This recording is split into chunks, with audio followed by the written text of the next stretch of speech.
کے بعد پھر اس دن رات کو حضور کی زیارت ہوئی، کیونکہ اس نے اسلام قبول کیا ہے، مشکلات جھیلی ہیں۔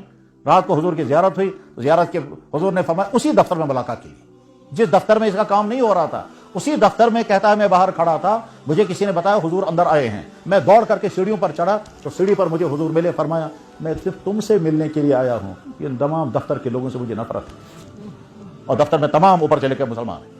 انسان برائیوں میں ڈوبتے ڈوبتے وہاں پہنچ جاتا ہے کہ برائی کا عادی ہو جاتا ہے اور اس برائی کی نفرت ذہنوں سے نکل جاتی ہے۔ یہی حال ہوتا ہے دفتروں میں رشوت لینے والوں کا، یہی حال ہوتا ہے دکانوں میں فراڈ کرنے والوں کا، یہی حال ہوتا ہے کالجوں میں غلط کام کرنے والوں کا، یہی حال ہوتا ہے ہسپتالوں میں میڈیکل سٹاف کا، اوپر سے لے کر نیچے تک۔ جب برے کام کرتے کرتے آدمی بے حس ہو جاتا ہے پھر برا کام برا لگتا ہی نہیں ہے۔ پھر یہاں تک کہ اگر کہا جائے کہ یہ برا کام ہے، غلط ہے، تو یعنی سننے کے لیے بھی آدمی تیار نہیں ہوتا۔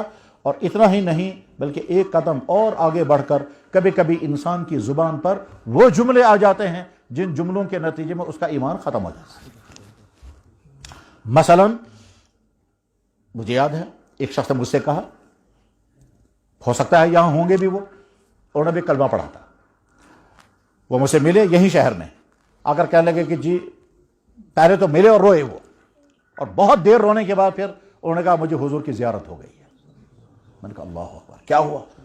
اب وہ سنا رہے ہیں، کہنے لگے جی میں فلاں آفس میں جاتا تھا، وہاں میرا کوئی کام تھا، وہ کام نہیں ہو پا رہا تھا، تو میں نے ان سے پوچھا بھائی آپ کا کوئی چائے وائے کا مسئلہ ہے؟ انہوں نے کہا ہاں پیسے کماؤ۔ انہوں نے کہا یہ رشوت تو حرام ہے۔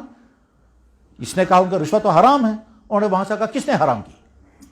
انہوں نے کہا پرافٹ محمد صلی اللہ علیہ وسلم نے۔ انہوں نے کہا پرافٹ محمد صاحب کو مسجد میں رکھو، یہاں پیسہ لاؤ، اس کے بعد یہ اس نے وہاں دفتر سے سنا اور مسلمان کہہ رہا ہے یہ جملہ۔ اس کے بعد پھر اس دن رات کو حضور کی زیارت ہوئی، اس کو کیونکہ اس نے اسلام قبول کیا ہے، مشکلات جھیلی ہیں۔ رات کو حضور کی زیارت ہوئی تو زیارت کے حضور نے فرمایا اسی دفتر میں ملاقات کی، جس دفتر میں اس کا کام نہیں ہو رہا تھا اسی دفتر میں کہتا ہے میں باہر کھڑا تھا، مجھے کسی نے بتایا حضور اندر آئے ہیں، میں دوڑ کر کے سیڑھیوں پر چڑھا تو سیڑھی پر مجھے حضور ملے، فرمایا میں صرف تم سے ملنے کے لیے آیا ہوں، یہ تمام دفتر کے لوگوں سے مجھے نفرت ہے، اور دفتر میں تمام اوپر چلے کے مسلمان ہیں۔ یہ شخص شہر میں آج بھی موجود ہے۔ میرے بھائی، اللہ کے نبی نے ہم کو جو دین دیا ہے وہ دین کردار سکھاتا ہے، وہ اخلاق سکھاتا ہے، وہ عدم ایذا سکھاتا ہے۔ عدم ایذا کے معنی میرے ذریعے سے کسی انسان کو کوئی تکلیف نہیں ہونی چاہیے، ایسی زندگی گزارنا چاہتے چاہیے مسلمان۔ اللہ کے نبی کی چاہت یہ ہے کہ میرا امتی ایسا ہونا چاہیے اس کے ذریعے سے کسی انسان کو کوئی تکلیف نہ پہنچے۔ کیا فرمایا نبی نے؟ المسلم من سلم المسلمون من لسانہ، مسلمان وہ ہے جس کی زبان سے کسی کو تکلیف نہ پہنچے، جس کے رویے سے کسی کو تکلیف نہ پہنچے، جس کے ہاتھ سے کسی کو تکلیف نہ پہنچے، وہ یہ صحیح حقیقی مسلمان۔ کیا فرمایا اللہ کے نبی ایسا نے؟ بخاری میں حدیث میں فرمایا لا یؤمن احدکم حتی یحب لاخیہ ما یحب لنفسہ، تم تب تک کامل مومن بن ہی نہیں سکتے جب تک تم اپنے بھائیوں کے لیے وہی چیز پسند نہ کرو جو تم اپنے لیے پسند کرتے ہو۔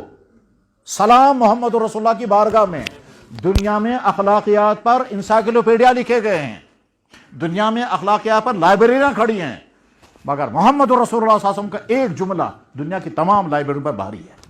آپ نے کیا فرمایا؟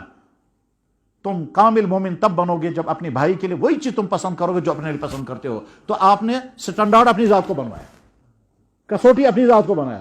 دنیا میں بد اخلاق سے بد اخلاق انسان بھی اپنے بارے میں کبھی پسند نہیں کرے گا لوگ مجھے تکلیف پہنچائیں، لوگ مجھے انسلٹ کریں، لوگ مجھے گالیاں دیں، لوگ میری نقصان کوئی نہیں پسند کرے گا۔ جب میں یہ پسند نہیں کرتا ہوں کہ کوئی مجھے تکلیف پہنچائے، مجھے دوسرے کو بھی نہیں پہنچانی ہے۔ اگر میں یہ پسند نہیں کرتا ہوں کہ لوگ مجھے ڈسٹرب کریں، مجھے بھی دوسرے کو ڈسٹرب نہیں کرنا ہے۔ اگر میں یہ پسند نہیں کرتا ہوں کہ لوگ میری بے عزتی کریں، میں بھی دوسرے کی بے عزتی نہیں کروں گا۔ اگر میں یہ پسند نہیں کرتا ہوں کہ میرا پیسہ کسی کے پاس ہے وہ وقت پر نہ دے، تو مجھے بھی کسی کا پیسہ وقت پر دینے کی فکر کرنی ہے۔ میٹر آپ نے اپنی ذات کو بنایا، اور دنیا میں ہر انسان اپنی ذات کے بارے میں آئیڈیا ہے۔ مجھے کوئی تکلیف نہیں پہنچانا چاہیے تو میں بھی کسی کو تکلیف پہنچاؤں، میرے ذریعے سے کسی کو تکلیف نہیں ہونے۔ غرض یہ کہ اللہ کے نبی نے کیا فرمایا، اور یہ حدیث ایک جگہ پر اس طرح سے ہے، فرمایا لن تکن مؤمنا، تو مومن بن ہی نہیں سکتا کامل مومن، حتی تحب لاخیک ما تحب لنفسک، جب تم اپنے بھائی کے بارے میں وہی چیز پسند نہ کرو جو تم اپنے لیے پسند کرتے ہو۔ وَتَكْرَهُ لِأَخِيكَ مَا تَكْرَهُ لِنَفْسِكَ، اور اپنے بھائیوں کے لیے وہی چیز ناپسند کرو جو تم اپنے لیے ناپسند کرتے ہو۔